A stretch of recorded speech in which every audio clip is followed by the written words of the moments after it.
सिर पर हो, मेरा अंतिम मरण समाधि तेरे दर पर हो, मेरा अंतिम मरण समाधि तेरे दर पर हो। कोई पूछे कौन पधारे, कोई पूछे कौन पधारे, तो हम बोलेंगे, कोई पूछे कौन पधारे तो हम बोलेंगे, भक्तों के भगवान पधारे जय जय बोलेंगे, भक्तों के भगवान विराजे जय जय बोलेंगे।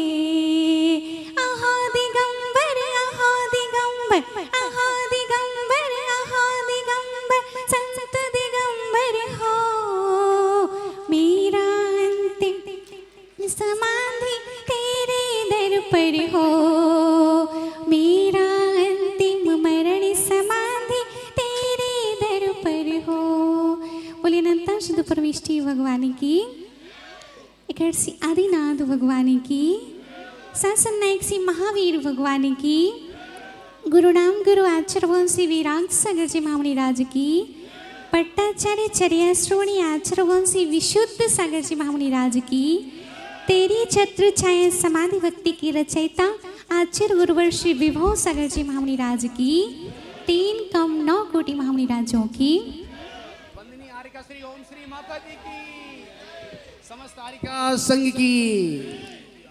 प्रिय आत्मन, हे माँ जिनवाड़ी तेरी जय हो, सदा विजय हो, तेरे विशाल पद में श्रुत सूर्य का उदय हो, श्रुत ब्रह्म का उदय हो, श्रुत पुत्र का उदय हो। गंगा की धार में, मलय की वयार में, वीणा की तान में, सरगम के गान में, गंगा के नीर में, द्रौपदी के चीर में, अंजना की पीर में, माँ की ममता में, पिता की प्रतिष्ठा में, शिष्य की गुरु भक्ति में, ज्ञानियों के ज्ञान में, ध्यानियों के ध्यान में, व्रतियों के व्रत में, महाव्रतियों के महाव्रत में, राष्ट्र के गान में, विश्व के संविधान में, विद्या और विराग में, विशुद्ध और विभव में, और आप सभी की एकता में, सरलता में, गुरु भक्ति में एक ही सुगुजता है, जय जिनवाणी जय महावीर, जय जिनवाणी जय महावीर।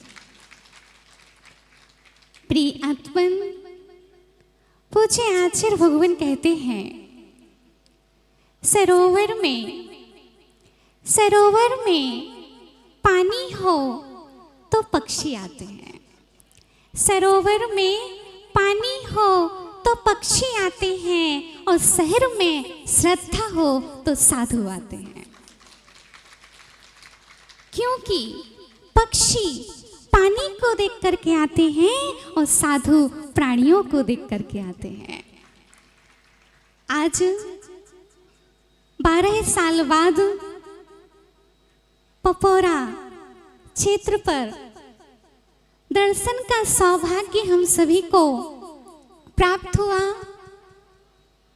और जहाँ देखो जहाँ मंदिर, जहाँ देखो जहाँ भगवान, ऐसा लगता है कि जिस प्रकार सिद्धालय में सिद्ध भगवान ऐसे ही विराजित होंगे। तो अभी हमने सिद्धालय देखा नहीं है, लेकिन अगर हम पपोरा जी आ जाते हैं तो सिद्धालय से कोई कम भी नहीं है। जब हम तीर्थ वंदना करते हैं तो अचेतन भगवान के दर्शन होते हैं, लेकिन जब हम आचार्य भगवान श्री विशुद्ध सागर जी महामुनि राज के संग के दर्शन करते हैं तो हमें चेतन भगवान के दर्शन हो जाते हैं। कुछ नूतन प्रतिमाएं उसमें हैं, कुछ प्राचीन प्रतिमाएं हैं। जिस प्रकार से सील सागर जी महाराज हैं तो वो प्राचीन प्रतिमा के समान है। जो नए नए मुनिराज हैं वो नूतन नूतन भगवान के समान हैं, और जो सील सागर जी हैं वो प्राचीन प्रतिमा के समान है। जो युवा मुनिराज हैं वो नूतन प्रतिमा के समान हैं, और जो वृद्ध महाराज हैं वो हमारे लिए चमत्कारी प्रतिमा के समान है। रास्ते में चल रहे थे और एक बालक ने पूछा, माता जी आगम की परिभाषा क्या है? आगम की परिभाषा क्या है? तो हमने मुस्कुरा के उत्तर दिया, आगम की परिभाषा आचार्य भगवान श्री विशुद्ध सागर जी हैं। फिर दूसरा प्रश्न उसने पूछा, चर्या की परिभाषा क्या है? तो फिर हमने उसको उत्तर दिया, आचार्य भगवान श्री विशुद्ध सागर जी। जो हम बोलते हैं चर्या श्रोमणी आचार्य भगवान श्री विशुद्ध सागर जी, तो उनको ध्यान रखना है, जिस चौके में आचार्य भगवान ने आहार किए हैं और उस चौके में जाकर के जो आचार्य भगवान ने आहार लिया है वो आहार जिस दिन आप लोग कर लोगे तो आपको चर्या श्रोमणी की परिभाषा प्राप्त हो जाएगी। हमने 32 साल की उम्र में पहली बार दलिया खाया, पहली बार ही हमने, और वो भी बिना नमक का, बिना मीठे का, बिना दूध का। हमने कहा, सबने बोला कि मत जाओ आचार्य भगवान के चौके में उपवास करना अच्छा है, लेकिन चौके में आहार करना अच्छा नहीं है। तो हमने कहा अब तो हमको भगवान जी का प्रसाद लेने अवश्य जाना है। और जो ही वह प्रसाद ग्रहण किया, ऐसी विशुद्धि का आनंद हमको प्राप्त हुआ, ऐसी विशुद्धि का आनंद प्राप्त हुआ कि इसलिए हम आपसे कहते हैं, अगर चर्या श्रोमणी की परिभाषा आपको पढ़ना हो तो शास्त्र मत खोलिए, आहार कर लीजिए। क्या कर लीजिए? जो आहार आचार्य भगवान करते हैं वो आहार आप कर लीजिए। प्रकृति ही हमारे लिए सारे उत्तर दे देती है।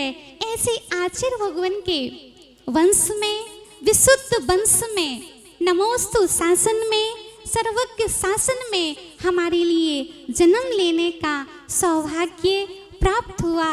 ऐसे ही विशुद्धि हमारे अंदर में सदा बढ़ते रहे आचार्य भगवान। और एक ना एक दिन हम अभी 19 वर्ष में हमने दीक्षा ली थी, वो आने वाले समय में, आने वाले भाव में हम 8 साल में ही बाल ब्रह्मचारी मुनि बन जाएं और विशुद्ध वंश में ही हमारा जन्म हो।